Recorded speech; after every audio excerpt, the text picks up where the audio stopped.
નમસ્કાર, world media ન્યૂઝમાં આપનું સ્વાગત છે। હું છું સભી શેખ। જોઈએ આજના નવા સમાચારો।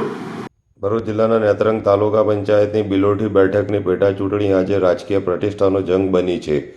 ભાજપ, આમ આદમી પાર્ટી અને કોંગ્રેસ જીત માટે એડીચોટીનું જોર લગાવ્યું છે। આ એક બેઠકનું પરિણામ નેત્રંગ તાલુકા પંચાયતની સત્તાનું ગણિત બદલી શકે તેમ હોવાથી સમગ્ર જિલ્લામાં આ ચૂંટણી પર સૌની નજર મંડાઈ છે।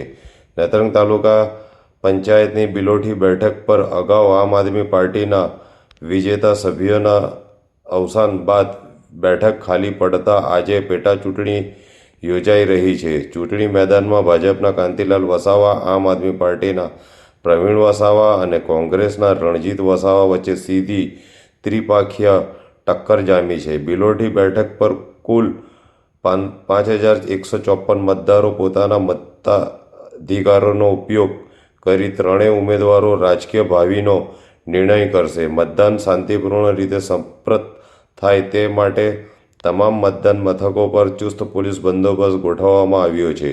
સુરક્ષા વચ્ચે મતદારોમાં પણ ઉત્સાહ જોવા મળી રહ્યો છે। ઉલ્લેખનીય છે કે એપ્રિલમાં યોજાયેલી તાલુકા પંચાયતની ચૂંટણીમાં કુલ 16 બેઠકોમાંથી આમ આદમી પાર્ટીએ 8, ભાજપે 7 અને કોંગ્રેસે 1 બેઠક જીતી હતી, પરંતુ આપના એક સભ્યના અવસાન બાદ ઊભા થયેલા રાજકીય સમીકરણોમાં ભાજપે કોંગ્રેસના સહયોગથી તાલુકા પંચાયત પર સત્તા કબજે કરી હતી।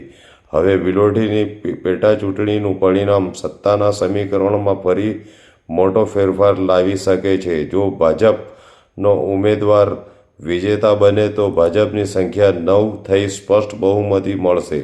જો આમ આદમી પાર્ટી જીતશે તો ભાજપ અને આપ બંને 8 સભ્યો તથા ફરી સત્તા માટે જોરદાર રાજકીય ખેંચતાણ શરૂ થઈ શકે છે। જ્યારે કોંગ્રેસનો ઉમેદવાર જીતે તો તાલુકા પંચાયતની સત્તા માટે નવા રાજકીય સમીકરણો રચાય તેવી સંપૂર્ણ શક્યતા છે। હવે સૌથી નજર 30 જુલાઈએ યોજાનારી મતગણતરી પર છે, જ્યાં માત્ર એક બેઠકનું નહીં પરંતુ નેત્રંગ તાલુકા પંચાયતની સત્તાનું ભવિષ્ય પણ નક્કી થશે।